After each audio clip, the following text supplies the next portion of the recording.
अस्सलामुअलैकुम। रौनक रमज़ान की खुसूसी ट्रांसमिशन के साथ मैं हूं अनम काज़मी। उम्मीद करते हैं आप सब बिल्कुल ठीक ठाक होंगे, खैरियत से होंगे और उम्मीद करते हैं कि आपके रोज़े भी बिल्कुल बखैर आफियत ही गुजार रहे होंगे। आज अल्हम्दुलिल्लाह हम लोग 16वें रोज़े में क़दम रख चुके हैं और 16वां रोज़ा भी कुछ ही देर में इख्तिताम पर पहुँच जाएगा। इफ्तार का वक्त शुरू हो जाएगा और हमारे आज के प्रोग्राम का हम बाकायदा तौर पर आगाज़ एक ऐसे मौजू से करने जा रहे हैं कि जो कि नबी अकरम सल्लल्लाहु अलैहि वसल्लम की ज़िंदगी और उनकी शख्सियत में सबसे ज़्यादा वाज़ेह पहलू था। नबी अकरम सल्लल्लाहु अलैहि वसल्लम की अगर हम ज़िंदगी को देखें तो हमें बेशबहा अफ़वा दरगुज़र की मिसालें नज़र आती हैं, जहाँ पर उन्होंने ना सिर्फ उन लोगों को माफ़ किया जिन्होंने उन्हें जहर देने की कोशिश की, ना उन औरतों को माफ़ किया जिन्होंने उन पर कूड़ा फेंका, ना उन लोगों को माफ़ किया कि जिन्होंने नबी अकरम सल्लल्लाहु अलैहि वसल्लम का मक्के में जीना तौबा कर दी, यानी कि अपने दुश्मनों तक को भी माफ़ कर दिया। इस बात की सबसे वाज़ेह मिसाल तो मैं वो तभी फ़तह मक्के के वक्त ही देना चाहूँगी कि जब नबी अकरम सल्लल्लाहु अलैहि वसल्लम 13 बरस के बाद एक बार फिर से मक्के तशरीफ़ लाए, तो जो दुश्मनाने इस्लाम थे, जिन्होंने नबी अकरम सल्लल्लाहु अलैहि वसल्लम का सिर्फ महीनों नहीं बल्कि 13 बरस मक्के में रहना महाल कर दिया था, उन पर जुल्म के पहाड़ तोड़े थे, उनको पता चल गया कि नबी अकरम सल्लल्लाहु अलैहि वसल्लम अब तशरीफ़ ले आए हैं, तो उनका अब यहाँ पर रहना बड़ा दोहबर हो जाएगा। अब तो उनसे उनके तमाम जुल्म और सितम के बदले लिए जाएंगे। लेकिन नबी अकरम सल्लल्लाहु अलैहि वसल्लम जैसे ही हरम में तशरीफ़ लाते हैं, अपनी नमाज अदा करते हैं, खुदा का शुक्र अदा करते हैं, तो वो तमाम तर लोग इस खौफ में मुब्तला होते हैं कि शायद नबी अकरम सल्लल्लाहु अलैहि वसल्लम अब उनसे उनके गुनाहों का बदला लेंगे। लेकिन नबी अकरम सल्लल्लाहु अलैहि वसल्लम की शान देखिए कि वो अपने उन दुश्मनों को भी माफ़ कर देते हैं कि जिनकी खातिर उन्हें अपना सबसे खूबसूरत, सबसे पसंदीदा, सबसे प्यारा शहर भी छोड़कर जाना पड़ा, यानी मक्का छोड़कर जाना पड़ा। फिर नबी अकरम सल्लल्लाहु अलैहि वसल्लम की ही ज़िंदगी से कुछ ऐसी मिसालें मिलती हैं कि जिसमें हमने देखा कि नबी अकरम सल्लल्लाहु अलैहि वसल्लम ने अपने चचा के कातिल को भी माफ़ कर दिया था। इसकी मिसाल सबसे ज़्यादा तो तब की मैं आपको बताऊँगी कि जब 8 हिजरी को ताइफ का एक वफ़द जो है वो नबी अकरम सल्लल्लाहु अलैहि वसल्लम के हुजूर आया कि हम अब इस्लाम कबूल करेंगे, तो उसमें वो शख्स शामिल था कि जिसने नबी अकरम सल्लल्लाहु अलैहि वसल्लम के चचा का कत्ल किया था। नबी अकरम सल्लल्लाहु अलैहि वसल्लम ने जब उसे देखा तो देखकर नबी अकरम सल्लल्लाहु अलैहि वसल्लम ने कहा कि इसको आने दिया जाए, इसको आने दिया जाए, क्योंकि मेरे नज़दीक एक काफिर का मुसलमान होना एक काफिर के कत्ल से बहुत बेहतर है। इसकी वाज़े तौर पर अगर मैं आपको इसकी हदीस पढ़कर सुनाऊं तो वो ये था कि इसे आने दो, एक शख्स का मुसलमान होना मेरे नज़दीक 1000 काफिरों के कत्ल से बेहतर है। तो ये है वो शान नबी अकरम सल्लल्लाहु अलैहि वसल्लम की, और ये है वो सिफ़ात जिनको अगर हम अपने ज़िंदगी में अपनाना शुरू कर दें तो हमारी ज़िंदगी बहुत बेहतर हो सकती है। आज के माशरे में अगर हम नज़र दौड़ाएँ तो आज हमारे माशरे का सबसे बड़ा अलमिया ये है कि हम एक दूसरे को माफ़ करने को तैयार नहीं हैं। सब्र और शुक्र तो बिल्कुल भी हमारे माशरे में मौजूद नहीं है, और हम समवेयर अपने बदले की आग में अपने बहुत से रिश्तों को ही आग में झोंक दे देते हैं। तो आज ख़ासकर इस शो में हम बात करने की कोशिश करेंगे दरगुजर की अहमियत के हवाले से और खुदा के नज़दीक इसका क्या जो सवाब है, सब पर आज के शो में बातचीत की जाएगी। लेकिन यहाँ वक्त हुआ एक ब्रेक का, कहीं मत जाइएगा, हमारे साथ रहिए।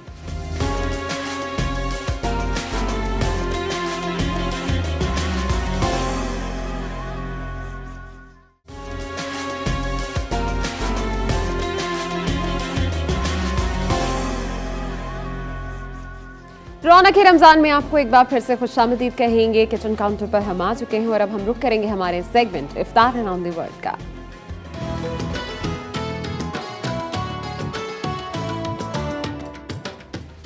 इफ्तार अराउंड द वर्ल्ड में हमारे साथ मौजूद हैं शेफ यूसुफ हवारी से। अस्सलाम वालेकुम शेफ, कैसे हैं आप? वालेकुम अस्सलाम, अल्हम्दुलिल्लाह। क्या बना रहे हैं आज और कौन से मुल्क की डिश लेकर आए हैं आप? आज जो है हमारे पास मैक्सिको की डिश है, बेसिकली मैक्सिकन चिकन, और उसके साथ एक ड्रिंक होगी, पीच ट्रॉपिकल ड्रिंक, जो हम आज बनाएंगे व्यूवर्स के लिए। राइट, तो हम आज मैक्सिकन स्टेक बना रहे हैं यूजुअली, क्योंकि हम जब भी कभी चिकन खाते हैं तो वो स्टेक की सूरत में ही होता है। जी, ये बेसिकली मैक्सिकन चिकन जो है ये जूलियन फॉर्म में होगी और ज़्यादातर ग्रेवी वाली नहीं होगी, लिक्विड नहीं होगी, थोड़ी सी ड्राई होगी। ओके। और दूसरी चीज़ ये कि ज़रा स्पाइसी होगी। बेसिकली थाई के बाद जो है ना मैक्सिकन एक ऐसा मुल्क है जो स्पाइस बहुत ज़्यादा खाता है। ठीक है, तो ये थोड़ी सी स्पाइसी भी होगी। आज की चटपटी डिश है ये। यूजुअली कभी आप रेस्टोरेंट्स वगैरह में जाएं तो अगर आपको बहुत ज़्यादा स्पाइसी खाने की तलब हो रही हो तो आप या तो थाई मंगाते हैं या फिर मैक्सिकन, और मैक्सिकन में हम देखते हैं कि टमाटोज का भी यूज़ बहुत ज़्यादा किया जाता है।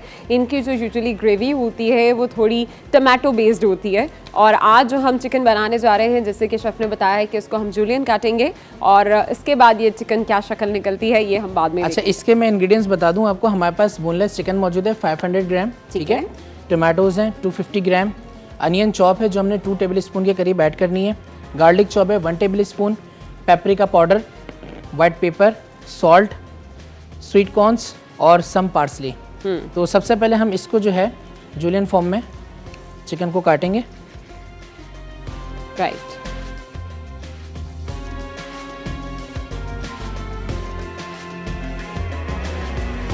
अच्छा, इसका फिले काटने का जो तरीका है वो आप इस तरह से जो है इसको 2 पीसेस में डिवाइड कर लें, इस तरह से, ठीक है।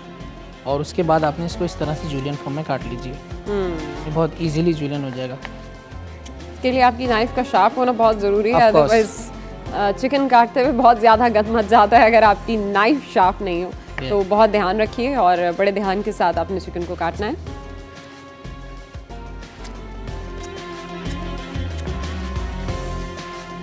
इस तरह से जूलियन फॉर्म में आ जाएगी। दूसरे वाले को भी आप इसी तरह से कर सकते हैं। शेफ, इसकी भी हम कोई मैरिनेशन करेंगे या डायरेक्ट कुकिंग की तरफ जाएंगे? ये बेसिकली ये डायरेक्ट कुक की तरफ जाएगी। सबसे पहले तो जो है ना हमने ऑयल ऐड करना होगा, ठीक है, 2 टेबल स्पून के करीब, और देन जो है हम सबसे पहले इसमें अनियन सौते करेंगे। राइट। और आज एक नॉलेज वाली बात जो है, जो इसमें हम कैप्सिकम जो ऐड्स करेंगे, ये 3-4 कलर कैप्सिकम्स हैं हमारे पास, बेसिकली बेल पेपर्स भी कहते हैं इनको। तो इसमें खासियत होती है, जिस तरह अल्लाह पाक ने मेल फीमेल बनाया है ना, तो इसी तरह वेजिटेबल्स में भी मेल फीमेल होते हैं। उसकी आज हम छोटी सी एक आपको ट्रिप बताएंगे इंशाल्लाह ड्यूरिंग रेसिपी में। इससे पहले भी जब एक बार हम लोगों ने शेफ़ के साथ ये बेल पेपर्स की एक डिश बनाई थी जिसके अंदर हमने फ़िश को स्टफ़ किया था बेसिकली, तब मैंने ये सवाल पूछा था कि इनके कलर बड़े डिफरेंट होते हैं, तो क्या वजह है, क्या इसके स्पाइसेस में कोई फ़र्क होता है? तो आज शेफ़ जो है वो बाकायदा इसके बारे में हमें बताएंगे कि ये मुख्तलिफ कलर के हैं और ये मुख्तलिफ कलर के क्यों हैं। चिकन ऑलमोस्ट हमारा कट हो चुका है। दैट्स इट, ये चिकन आपका कट हो गया। राइट, ठीक है।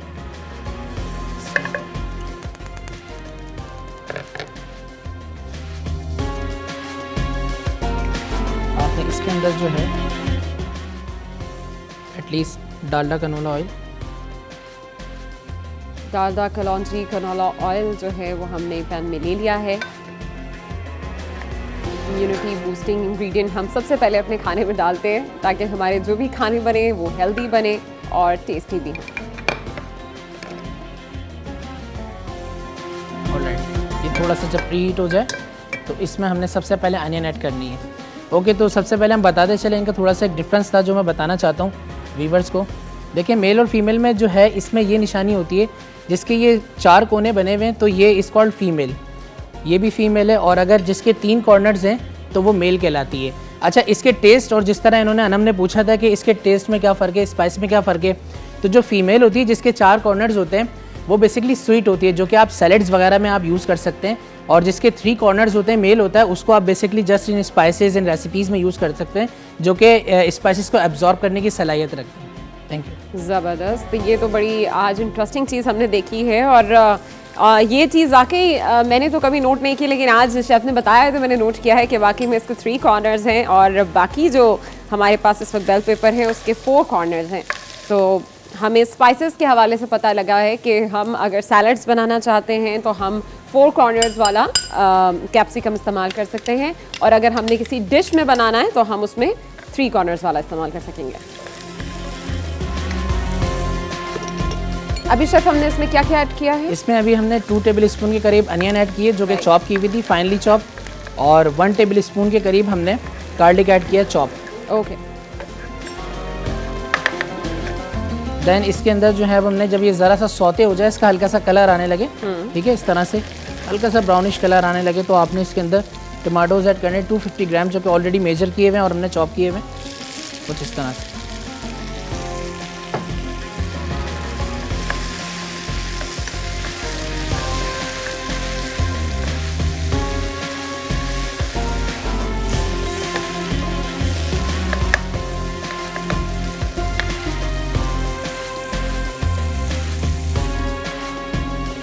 इसी के साथ जो है हम स्पाइसेस ऐड करेंगे, जिसमें पेपरिका पाउडर है हमारे पास, ठीक है।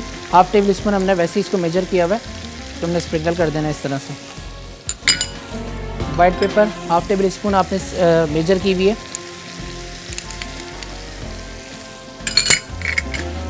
सॉल्ट जो है हम पहले इसको सौते कर लेंगे, उसके बाद देन एंड में हम सॉल्ट ऐड कर देंगे।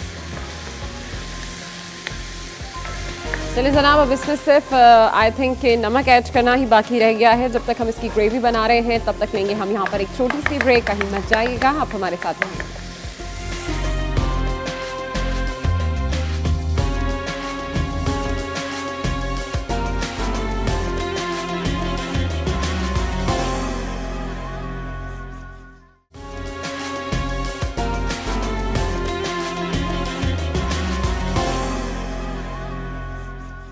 रौनक के रमज़ान में आपको एक बार फिर से खुशामदीद कहेंगे। आज के शो में हमारे segment Iftar around the world में बन रहा है जनाब मैक्सिकन फूड, और मैक्सिकन इस वक्त बन रहा है हमारा चिकन। शेफ़ से पूछे थे हमारी रेसिपी इस वक्त कहाँ तक पहुँची है शेफ़? बस इसकी जो थोड़ी सी ग्रेवी है, टमाटर जो है कर्डल हो गए थोड़े से, इसके बाद आपने चिकन ऐड कर देनी इसमें। चिकन को सौते करना है। स्पाइसेस हमने ऑलरेडी ऐड कर दी हैं इसमें, राइट। उसके बाद हम जो है इसकी गार्निश की तरफ जाएंगे। आई मीन टू से कि इसकी जो ऊपर से गार्निश डलनी है फूड के अंदर वो, राइट। जब तक हमारी कटिंग हो रही है तब तक हम कुछ मैक्सिकन फूड के हवाले से भी बातचीत कर लेते हैं। मैक्सिकन फूड यूजुअली एज अगर आप फूड देखें तो सबसे ज़्यादा जो स्पाइसी फूड्स बनते हैं वो मैक्सिकन फूड ही होते हैं। बहुत वाइड रेंज फ्लेवर्स की ये लोग यूज़ करते हैं, लेकिन जो ज़्यादातर स्पाइसी चीज़ें यूज़ करते हैं वो टेस्ट में स्पाइसी नहीं होती। स्पाइसी एक लिमिटेड स्पाइसी फूड जो होता है ना वो मैक्सिकन होता है। आप देखें कि इसके अंदर जो हम ज़्यादातर, अगर आपको पहचानना हो कि फूड हमारा मैक्सिकन है या नहीं, तो उसके अंदर आप देखेंगे कि कॉर्न्स का इस्तेमाल बहुत ज़्यादा होगा, या फिर बीन्स का इस्तेमाल बहुत ज़्यादा किया गया होगा, और उसके अलावा पेपर्स का इस्तेमाल बहुत ज़्यादा किया जाता है। तो आपके मैक्सिकन फूड को पहचानने के लिए सबसे ज़्यादा जो 3 मेजर इंग्रेडिएंट्स हैं वो यही हैं। इसके अलावा अगर मैक्सिकन फूड के हवाले से हम बात करें तो आपने कभी टैकोस खाए हों या टॉर्टिलास खाए हों, तो ये भी मैक्सिकन की ही पैदावार है। इसके अलावा कुछ मज़ेदार सी सॉसेज जो हैं वो मैक्सिकन फूड की बहुत मज़ेदार सी हैं। कुछ रेसिपीज़ हमें शेफ़ भी बता रहे थे। शेफ़ कौन सी सॉसेज होती हैं जिनका आप जिक्र कर रहे थे कि मैक्सिकन फूड में बड़ी ख़ास उन्हें अहमियत हासिल है? इनमें बेसिकली जो इनकी सॉसेज होते हैं ना, जिस तरह हमारे पास कॉन्टिनेंटल में कुछ सॉसेज होती हैं जो कि रेड सॉस पर मुश्तमिल होती हैं, तो इनकी सॉसेज भी होती हैं जो कि रेड सॉस, पेपरिका और पेमेंटो पे मुश्तमिल होती है, राइट। तो उसमें जो है ना सबसे ज़्यादा मोस्टली सालसा, और सालसा भी 2 काइंड्स के होते हैं। एक सालसा वर्दे होता है जो कि ग्रीन फॉर्म में होता है, और एक होता है सालसा रोसा जो कि रेड में होता है। सही, तो ये ख़ास इनकी सॉसेज हैं। कभी अगर आप रेस्टोरेंट वगैरह में जाएं और वहाँ पर आप मैक्सिकन स्टेक ऑर्डर करें तो यूजुअली वो मैक्सिकन स्टेक जो होता है वो मैक्सिकन सॉस में ही बना होता है, और मैक्सिकन सॉस जो है वो हमारे इन तमाम इंग्रेडिएंट्स के साथ मिलकर बड़ी ही स्पाइसी सी होती है। बट जैसे कि मैंने आपसे बोला कि टमाटोज़ इनका बड़ा खासा है, इनकी सॉसेज के अंदर ख़ास करके टमाटोज़ का बहुत ज़्यादा इस्तेमाल किया जाता है। उसके अलावा पेपर्स का यूज़ बहुत ज़्यादा होता है। तो आज हमारे शो में बन रहा है जनाब मैक्सिकन फूड, मैक्सिकन चिकन, और उसकी इस वक्त हम गार्निशिंग के लिए पेपर ही कट कर रहे हैं। बस जिस तरह आपकी चिकन ऑलमोस्ट डन हो जाएगी तो उसके बाद आपने हैंड टू हैंड, जिस तरह मैं इसको बेल पेपर्स को जो है जूलियन कर रहा हूँ, आपने हैंड टू हैंड ही कर लेना है, बिकॉज अगर आप पहले से इसको करके रखते हैं तो ये पानी छोड़ देगी अपना। ये भी बहुत इम्पॉर्टेंट होता है कटिंग में, ख़ासकर कुछ ऐसी चीज़ें हम यूज़ कर रहे होते हैं अपनी गार्निशिंग के लिए या फिर अपनी डिश में यूज़ करने के लिए। तो अगर हम बिफोर टाइम उन चीज़ों को करके रखते हैं तो या तो वो थोड़ा सा डल होना शुरू हो जाती हैं, या फिर ऐसे है कि वो पानी छोड़ना शुरू हो जाती है। तो जैसे कि शेफ़ ने कहा कि इट्स रियली इंपॉर्टेंट कि अगर आप उसमें पेपर का इस्तेमाल कर रहे हैं तो पेपर को आप राइट ऑन टाइम ही उसको काटेंगे। एग्जैक्टली। अब इसके अंदर जस्ट जो हमने ऐड करना है वो है स्वीट कॉर्न्स, जो कि सबसे एंड में ऐड होते हैं, और आपकी पेपर से जो जस्ट इसके अंदर हमने ऐड करके टॉस करनी है। That's it.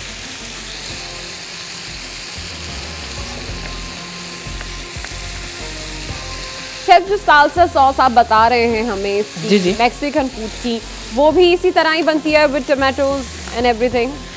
ये बेसिकली उसकी जो बेस होती है ना, उसकी बेस के अंदर पेपरिका, सॉल्ट, पेपर, धनिया, ठीक है, और टमाटो बेस भी होती है मोस्टली, और बाकी जो है हॉट सॉस जो होता है वो ऐड होता है, लेमन जूस ऐड होता है, क्यूमिन सीड्स थोड़े से रोस्ट होकर ऐड होते हैं। तो ये आपका जो सालसा रोसा है वो बन जाता है। इस तरह आप इसको टॉस कर लें अगर आपसे स्पून में ना हो रहा हो तो, ठीक है। और ये जो एंड में आपके पास स्वीट कॉर्न से थोड़े से हाफ कप के करीब स्प्रिंकल, ये भी बॉइल्ड है? ये बॉइल्ड होते हैं बेसिकली। एंड में जो हमने सॉल्ट ऐड नहीं किया था, अब हम सॉल्ट ऐड करेंगे। एज़ पर टेस्ट ऐड किया जाता है, ठीक है। और मैंने 1.5 टेबल स्पून इसमें ऐड कर दिए तकरीबन। देन आप इसको टॉस कर लीजिए वापस। जनाब हमारी डिश ऑलमोस्ट रेडी है। इसकी फाइनल प्रेजेंटेशन हम आपको ज़रूर दिखाएंगे, लेकिन यहाँ वक्त तो एक छोटी सी ब्रेक का, कहीं मत जाइएगा हमारे साथ।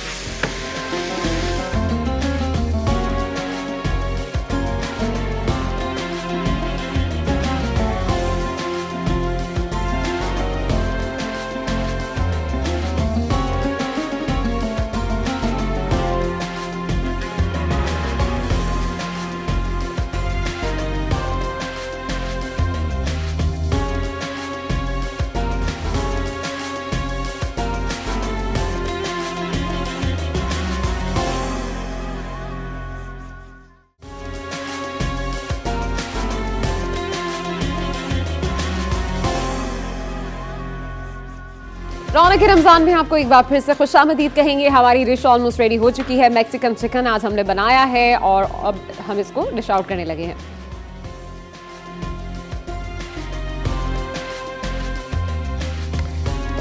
हमारी डिश ऑलरेडी इतनी हरी भरी है, इतनी रंगीन है कि मेरा ख्याल है कि हमें इसकी गार्निशिंग के लिए कोई मज़ीद चीज़ें करने की ज़रूरत नहीं है। वो ऑलमोस्ट जब पैन में था तब भी सब यहाँ पर आकर हम देख रहे थे कि इतनी कलरफुल सी डिश जो है वो आज हमारे किचन काउंटर पर बनी है। इसके साथ आज हम बनाने जा रहे हैं जनाब ड्रिंक, जो कि है peach tropical. Peach tropical drink के लिए हमारे पास पीच मौजूद है जी, ठीक है। ऑलमोस्ट कितने पीच हैं ये तकरीबन 4 to 5 पीच हैं, ठीक है, हमने ऐड करने। राइट।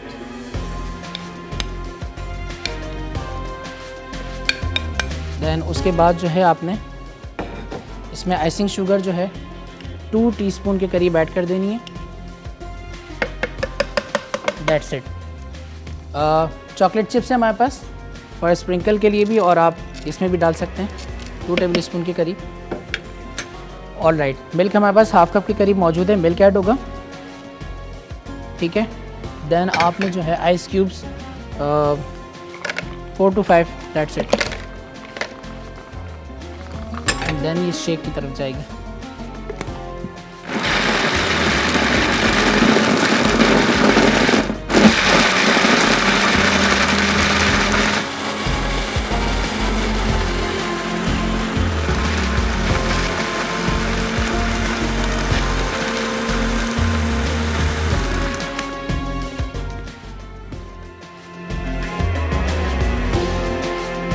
हमारी ट्रॉपिकल ड्रिंक रेडी है की है, जबरदस्त।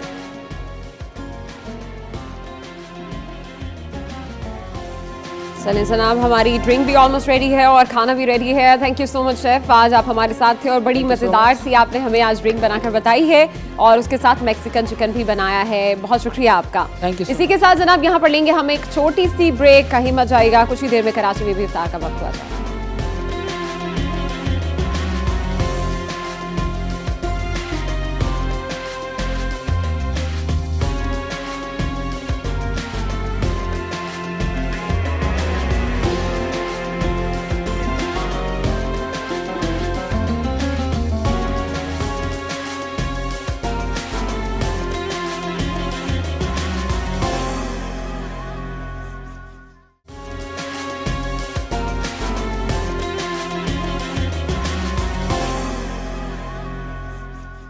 रौनक रमज़ान में आपको खुशामदीद कहेंगे। आज के शो में हम बात कर रहे हैं जिस चीज़ के बारे में, वो खुदा ताला की सिफ़त है, यानी कि अफ़ू दरगुज़र, और इसका अमली नमूना हमारे रसूल अकरम सल्लल्लाहु अलैहि वसल्लम की ज़िंदगी है, जिनकी ज़िंदगी से हमें बेपनाह अफ़ू दरगुज़र की मिसालें मिलती हैं। सबसे बड़ी मिसाल, तारीख़ में जो सबसे बड़ी मिसाल माफ़ करने की है, वो है जनाब फ़तह मक्का, जिसके हवाले से मैंने शो के आगाज़ में बातचीत की थी।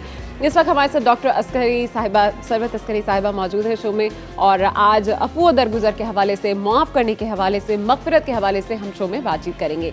अस्सलाम वालेकुम आपा, कैसी हैं आप? वालेकुम अस्सलाम, अल्हम्दुलिल्लाह रब्बिल आलमीन। और किस कदर हम खुश नसीब हैं कि आज हमने 16 रमज़ान का भी रोज़ा गुजार लिया और इंशाल्लाह ताला अब एक एक दिन कम होते चले जाएंगे। बड़ी जल्दी गुजरे हैं रोज़े, ऐसा लग रहा है कि आधा रमज़ान तो बस ऐसे यूं आया है और यूं ही चला गया। देखिए माह रमज़ान मुबारक जैसे लगता है कोई अजीज़ तरीन मेहमान हो, कोई अजीज़ तरीन चीज़ हो और वो जिसके आने का बहुत ज़्यादा इंतज़ार हो, जब वो जाने लगता है तो एक दिल में गम और रंजो अलम की सी कैफियत होती है।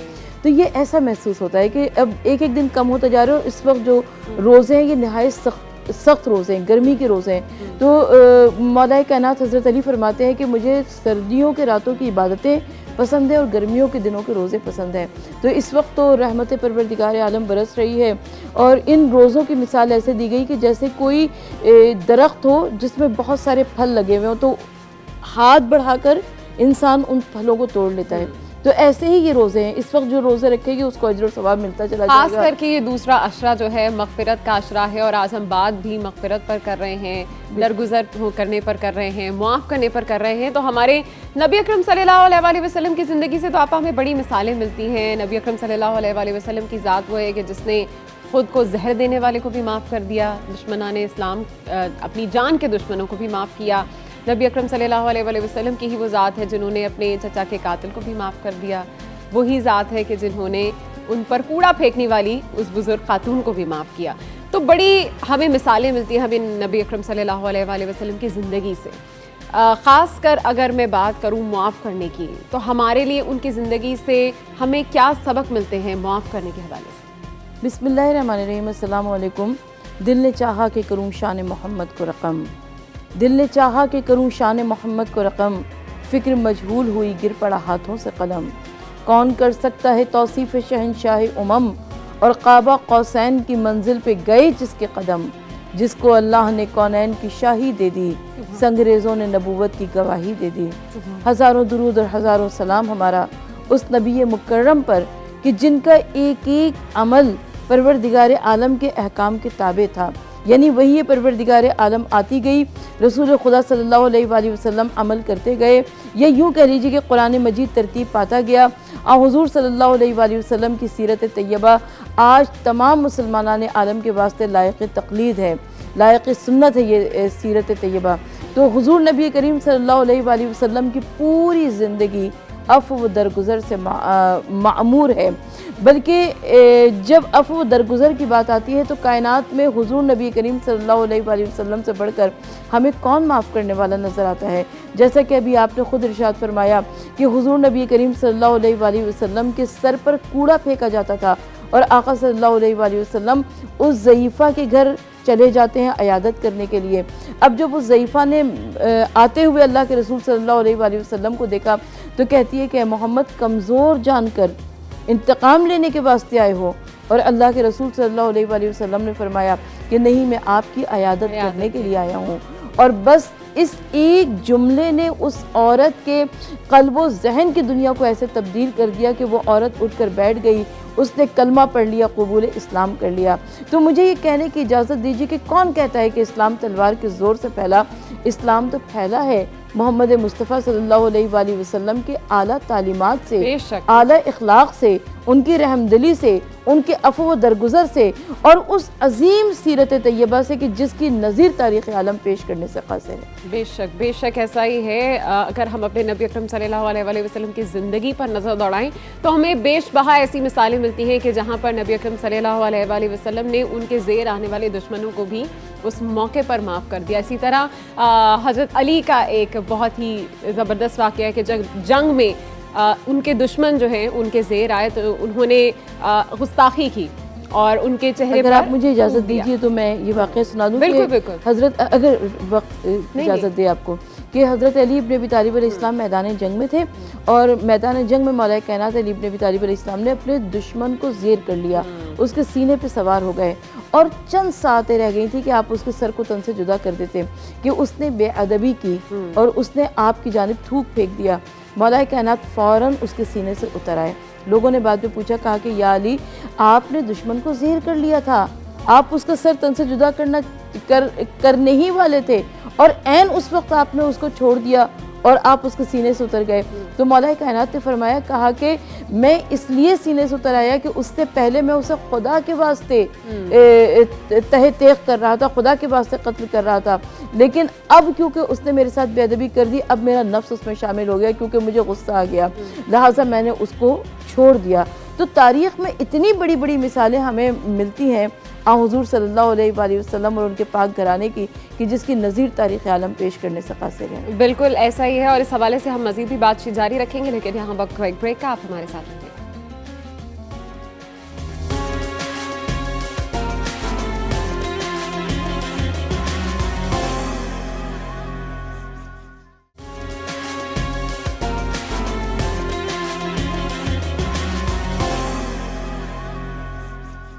रौनक रमज़ान में आपको एक बार फिर से खुशामदीद कहेंगे। बात हो रहे हैं अफ़्व दरगुज़र के बारे में और माफ़ करने के बारे में, जिसमें हदीस में है कि जो बंदा किसी को माफ़ कर देता है तो अल्लाह ताला उसकी इज़्ज़त बढ़ा देता है, और जो बंदा अल्लाह सुब्हाना ताला के लिए आजिज़ी करता है तो अल्लाह सुब्हाना ताला उसके दर्जात को बुलंद कर देता है। आज के अगर हम माशरे की तरफ नज़र दौड़ाएं तो हमारे माशरे में सबसे ज़्यादा जिस चीज़ की कमी है और हमारे माशरे में क्राइम रेशो जो बढ़ती जा रही है, उसके पीछे सबसे बड़ी वजह यह है कि हम लोगों ने माफ़ करना लोगों को बंद कर दिया है। बदले की आग में हम रिश्तों को ही आग में झोंक रहे होते हैं। इस तरह के बड़े वाक़यात ना सिर्फ हमारी आंखों के सामने से गुजरते हैं, हमने ख़ुद इस तरह की ख़बरें कवर भी की हैं, हमने पढ़ी भी हैं, और जब इन तमाम चीज़ों का मजमुआ हम देखते हैं तो हम देखते हैं कि हमारे अंदर ना बर्दाश्त है, ना सब्र है, ना अफ़्व दरगुज़र है, और हम ख़ुद बदले की आग में अपने इस माशरे को जहन्नुम की तरफ लेकर जा रहे हैं। आज इसी सब पर बात करने के लिए सरवत अस्करी साहिबा हमारे साथ मौजूद हैं। सरवत साहिबा, आज के अगर हम माशरे की बात करें, हमारे बीच में सब्र, बर्दाश्त, माफ़ करना, ये सब कुछ बिल्कुल ख़त्म होता जा रहा है। किस चीज़ की कमी है जो हमारा माशरा इन इस्लामी तालीमात से बहुत दूर जाता जा रहा है? सबसे पहले तो हमारे पास सोच की कमी है। हमको सबसे पहले ये सोचना चाहिए कि हम किस नबी मुकर्रम सल्लल्लाहु अलैहि वसल्लम की उम्मत में से हैं।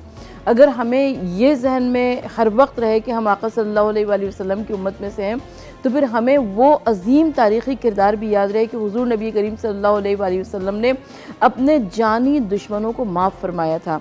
हुज़ूर नबी करीम सल्लल्लाहु अलैहि वसल्लम अरब की वो सरज़मीन के जहाँ पर क़त्ल गारत गरी हुआ करती थी, जहाँ पर भाई भाई के खून का प्यासा था, जहाँ पर जंगें कई कई सालों तक चला करती थी, और उसमें पूरे पूरे ख़ानदान, क्योंकि कबाइल और ख़ानदानों में तक़सीम था सरज़मीन अरब, वो तबाह व बर्बाद हो जाते थे। लेकिन हुज़ूर नबी करीम सल्लल्लाहु अलैहि वसल्लम जब मबूस पर रिसालत हुए तो आका सल्लल्लाहु अलैहि वसल्लम ने एक अख़ुवत के रिश्ते में, एक मोहब्बत के रिश्ते में, एक अफ़्व दरगुज़र के रिश्ते में इन तमाम मुसलमानों को परो दिया।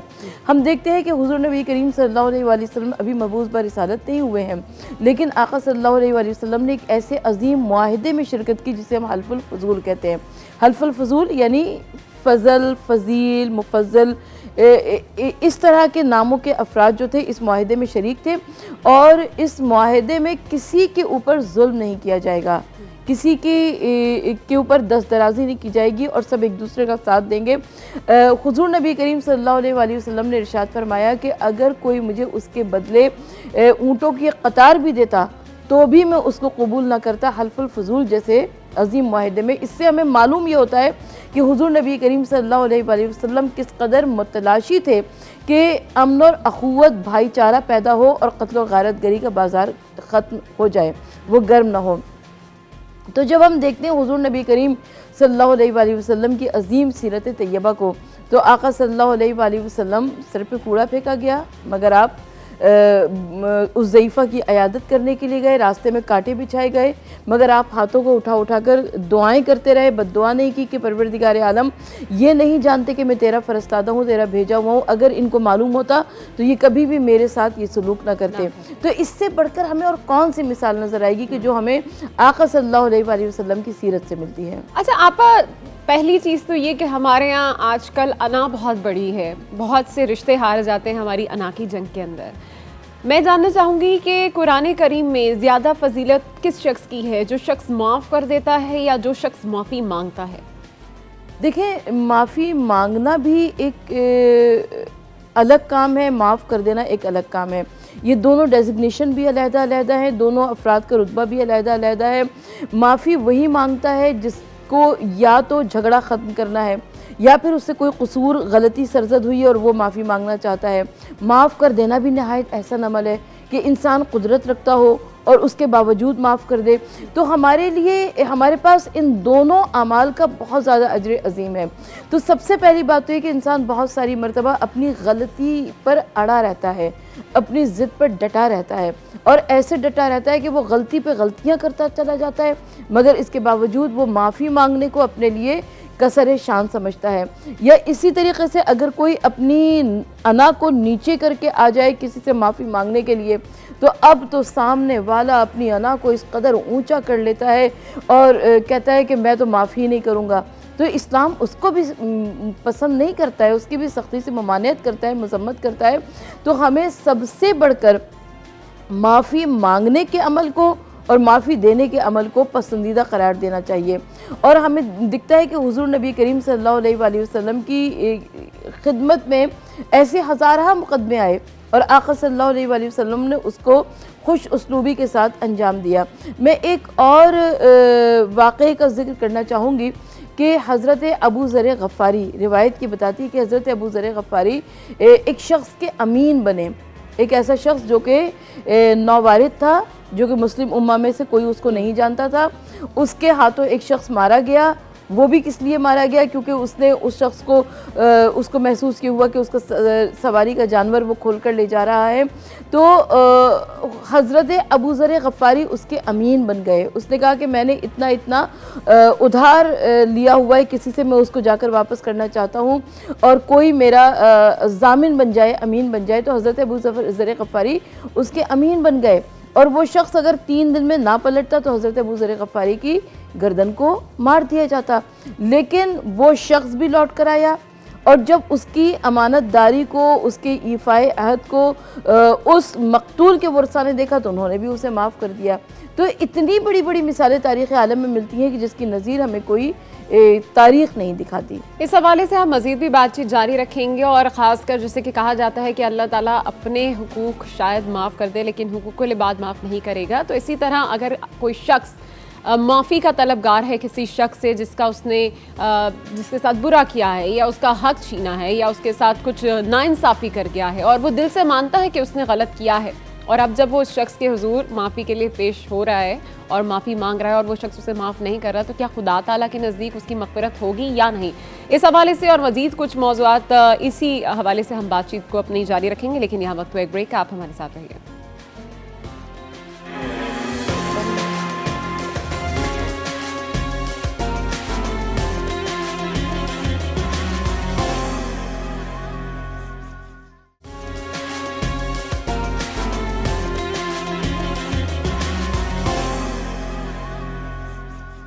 रौनक के रमज़ान में आपको एक बार फिर से खुशामदीद कहेंगे। बात हो रही है माफ़ करने के हवाले से, और ब्रेक पे जाने से पहले मैं बात कर रही थी कि अगर कोई शख्स दिल से मानता है कि उसने गलती की है, लेकिन अपने मुसलमान भाई जिसकी दिल आज़ारी उसने की है वो शख्स उसे माफ़ करने को तैयार नहीं है, तो क्या खुदा ताला की बारगाह में ऐसे शख्स की माफ़ी है जो दिल से तौबा कर रहा है, दिल से अपनी गलती को तस्लीम कर रहा है? आप इस हवाले से क्या कहेंगे? देखिए, पहले तो उसे पूरी कोशिश करनी चाहिए कि जिसका उसने दिल दुखाया है उसको राज़ी करने की कोशिश करे।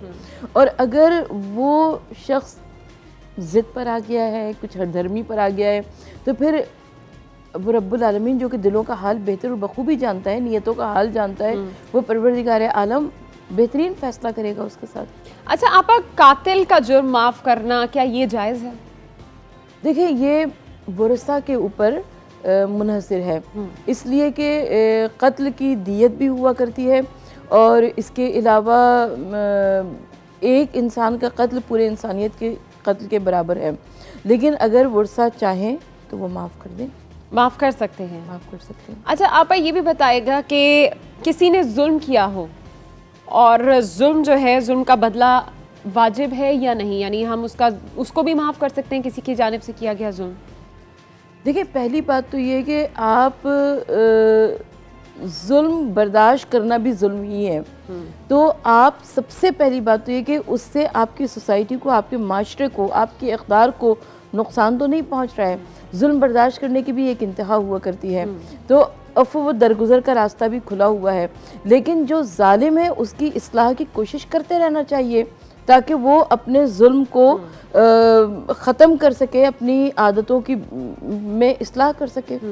आपका कौन सा ऐसा जुर्म है जिसकी बिल्कुल भी माफ़ी नहीं है इस्लाम में? देखिए, इस्लाम में सबसे मोमिन का दिल जो है ना, इस दिल को दुखाना सबसे बड़ा गुनाह है, यानी काबे को ढा देने के बराबर है। हम में से कौन मुसलमान ऐसा होगा जो कि काबे को ढा देने के बारे में सोचेगा? काबा तो क़िबला आलम है, काबा तो एक मुक़द्दस और मोहतरम मकाम है, लेकिन हम क़ल्बे मोमिन को तोड़ते हुए कभी सोचते हैं?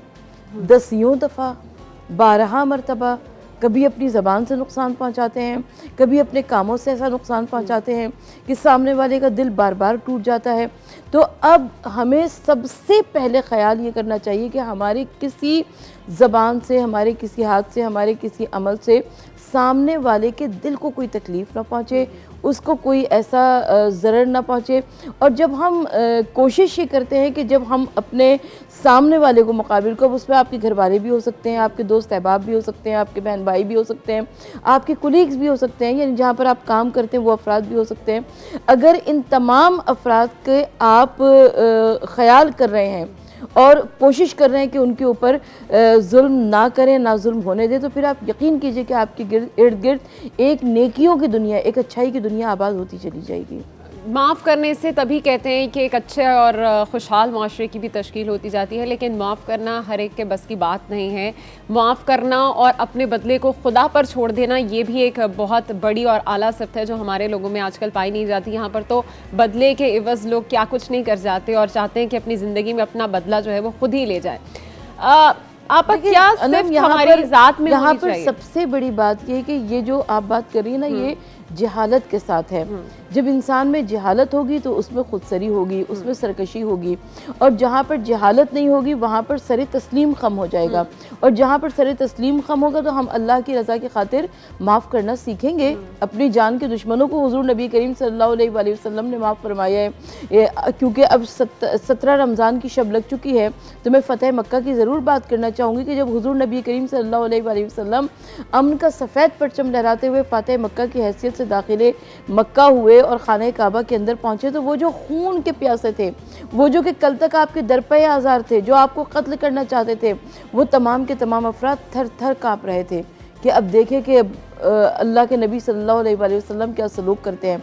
और जब हुज़ूर नबी करीम सल्लल्लाहु अलैहि वसल्लम ने इन लोगों को बुलाया जिनमें बड़े बड़े अफराद थे, मक्के के मुशरिकीन मक्का थे, सरदारान मक्का थे, और पूछा कि तुम मुझसे किस सलूक की उम्मीद रखते हो, तो इन्होंने क्या जवाब दिया? कहा कि हम आपसे, आप करीम इब्न करीम हैं, आप सखी इब्न सखी हैं, हम आपसे वही उम्मीद करेंगे जो कोई करीम कर सकता है। और हुज़ूर नबी करीम सल्लल्लाहु अलैहि वसल्लम ने वो अज़ीम, वो तारीख़ी ऐलान फरमाया कि आज जो अपने घर के दरवाज़ों को बंद कर ले उसके लिए भी माफ़ी है, आज जो खाने काबा के अंदर आ जाए उसके लिए भी माफ़ी है, जो इस्लाम के दुश्मन के घर में चला जाए उसके लिए भी माफ़ी है। इसे कहते हैं कि जो दिलों को फ़तह कर ले वही फ़ातिह ज़माना हुआ करता है। बेशक बेशक। और आपा इसी बात से ये चीज़ वाज़ेह है कि इसके लिए लाजमी नहीं है कि कोई शख्स आपके हुजूर आकर आपसे माफ़ी मांगे तभी आपके अंदर ये जज्बा पैदा हो उसको माफ़ करने का। एट टाइम्स कोई आपके साथ बुरा सलूक कर भी जाए, लेकिन आपका ज़मीर, आपकी ज़ात, आपका वजूद इतना मजबूत हो कि आप उस शख्स को उसकी माफ़ी मांगे बगैर भी माफ़ कर जाएं, तो ये भी एक मेरा ख्याल है कि इसकी एक बहुत ही आला मिसाल है। इसीलिए उलमाए कराम फरमाते हैं कि जब रात को सोने के लिए लेटा करो तो सबको माफ़ करके लेटा करो। और माह रमज़ान मुबारक गुजर रहा है, लिहाजा मैं इस एक वाक़े को ज़रूर आपकी खिदमत में नज़र करना चाहती हूँ कि हज़रत इमाम ज़ैनुल आबिदीन अलैहिस्सलाम माह रमज़ान की जब इब्तिदा हुआ करती थी तो उनके इर्द गिर्द जितने कनीज़ व ग़ुलाम आपने आज़ाद फरमाए उसकी नज़ीर तारीख़ आलम में नहीं मिलती। तो उनसे अगर कोई कसूर, कोई गलती सरजद हो जाता था तो उसको एक रोज़नामचे पर, एक रजिस्टर पर लिखते जाते थे, और यहाँ तक कि 30 दिन गुजर जाते थे। और उसके बाद इमाम ज़ैनुल आबिदीन अलैहिस्सलाम जब ईद उल फित्र की शब आती थी, जिसे हम लैलतुल जायज़ा कहते हैं, तो उस वक्त बुलाया करते थे उन सबको और उनको याद दिलाते थे, देखो फ़ला दिन था, फ़ला वक्त था, फ़ला मौका था, तुमने ये गलती की थी, मैंने तुम्हें कोई सज़ा दी, तुम्हारे कसूर पे तुम्हें सरजनिश की। वो ग़ुलाम, वो कनीज़ कहते थे कि बेशक फ़रज़ंद रसूल आपने हमारी कोई सरजनिश नहीं की, कोई हमें सज़ा नहीं दी। और उसके बाद इमाम ज़ैनुल आबिदीन अलैहिस्सलाम उस रोज़नामचे को हाथों में लेते थे, जानिब आसमान नज़र करते थे, कहते थे परवरदिगार आलम जिस तरीक़े से मैंने इनके कसूर को माफ़ कर दिया है उसी तरीके से तू भी मेरे कसूर को माफ़ फरमा।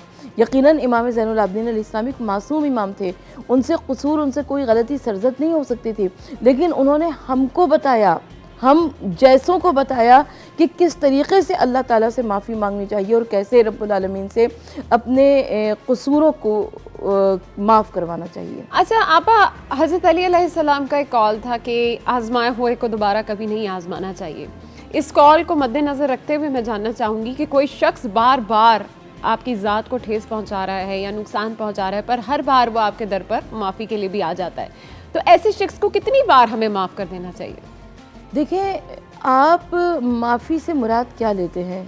सबसे पहली बात तो ये कि माफ़ी या तौबा या इस्तग़फ़ार या मग़फ़िरत, क्योंकि अशरा मग़फ़िरत चल रहा है, तो उसमें उसकी शराइत में से एक शर्त ये है कि इंसान जो काम पहले कर चुका हो उसको अगली मर्तबा ना करने का इरादा रखता हो।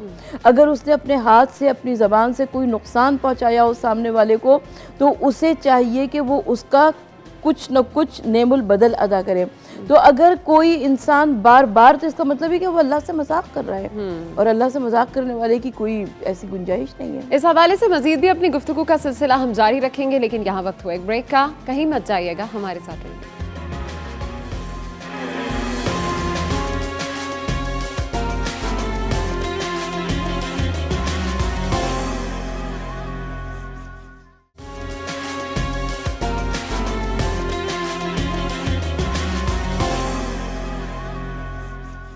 रसूल अकरम सल्लल्लाहु अलैहि वसल्लम ने फरमाया कि क़यामत के दिन पुकारने वाला पुकारेगा और कहेगा कि कहाँ हैं वो लोग जो लोगों की गलतियाँ माफ़ कर दिया करते थे, वो अपने परवरदिगार के हुजूर आएँ और अपना इनाम ले जाएं, क्योंकि हर वो मुसलमान जिसकी आदत थी वो जन्नत में जाने का हकदार है। यानी हर वो मुसलमान जिसकी माफ़ कर देने की आदत थी वो जन्नत में जाने का हकदार है। ये है अजर सवाब उस शख्स का कि जो माफ़ करता है, जो लोगों की गलतियों को, कोताहियों को बख्श देता है।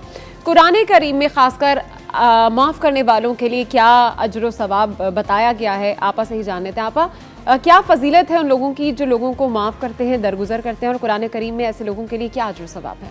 देखिए, जो लोग लोगों को माफ़ करते हैं, दरगुजर करते हैं, वो रोज़े क़यामत हुज़ूर नबी करीम सल्लल्लाहु अलैहि वसल्लम से करीब होंगे, क्योंकि हुज़ूर नबी करीम सल्लल्लाहु अलैहि वसल्लम शफ़ीउल मुज़नबीन है, रहमतुल आलमीन है, साहिब खुल्क़ अज़ीम है, और आपकी अपनी पूरी ज़िंदगी अफ़्व व दरगुजर से इबारत है। हुज़ूर नबी करीम सल्लल्लाहु अलैहि वसल्लम की हालात ज़िंदगानी में हमें हज़ारा ऐसे वाक़यात मिलते हैं कि जब आका सल्लल्लाहु अलैहि वसल्लम ने जान के दुश्मनों को अपने करीब बिठाया, जिनसे मालूम था कि वो उनको ज़रर पहुंचाने का इरादा रखते हैं, आका सल्लल्लाहु अलैहि वसल्लम ने उनको करीब बिठाया, उनसे बातचीत की, उनसे गुफ्तगू शुनीद की। तो मैं और आप, हम अक्सर व बेशतर ये सवाल करते हैं कि आखिर मुझे या आपको, हम में से किसी को कोई हक़ ये हासिल नहीं है कि हम हुज़ूर नबी करीम सल्लल्लाहु अलैहि वसल्लम के नाम पर किसी के साथ भी बदसलूकी के मुर्तकिब हो सकें। शान रिसालत में गुस्ताखी कोई बर्दाश्त नहीं कर सकता, इसलिए कि बहैसियत मुसलमान हम कुर्बान, हमारी जानें कुर्बान, हमारे माँ बाप कुर्बान, हमारे ख़ानदान कुर्बान, हमारे वालिदैन कुर्बान, सब कुर्बान आका सल्लल्लाहु अलैहि वसल्लम पर।